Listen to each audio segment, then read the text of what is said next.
year is 1914. Battles are raging all over the world. Many kinds of warfare are being started.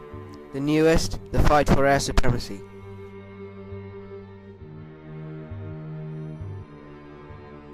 About 9 years after the Wright brothers made their first flight, aircraft still had much to be improved upon. There were limitations of the power of engines at the time, and the effective payload of aircraft was extremely limited, as most of the engine power was needed to lift the plane off the ground. The planes were made of mostly of a hardwood frame, braced with steel wires and a skin of linen fabric soaked with flammable liquid to give it stiffness required to form a wing surface. The technology and materials available at that time meant most of aircraft were structurally fragile and known for breaking in flight, especially when performing violent combat maneuvers such as pulling up from steep dives. But despite these shortcomings, as early as 1909, these flying machines were recognized to be not just toys, but weapons.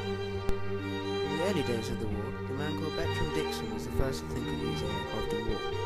He predicted that they would use the aircraft to spy on the enemy from the sky.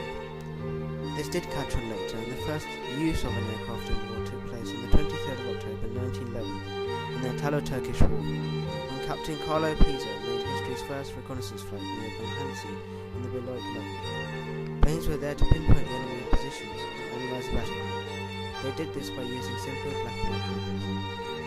Later, pilots of World War I planes started carrying small bombs in which they would drop onto the enemy. Some of the opposing forces were using the same tactic, and before long, pilots were carrying pistols, rifles, etc. to protect themselves in the air. This was the start of a new kind of warfare. It later became apparent that pilots needed more protection than pistols and rifles. They used machine guns, specifically the Lewis machine gun. These machine guns were used just as ordinary weapons, of which ground troops used. So with alterations by the Royal Corps, it was ready. Air warfare carried on, and as technology grew, so did aircrafts. Today we have modern fighters like the Eurofighter and the Harrier.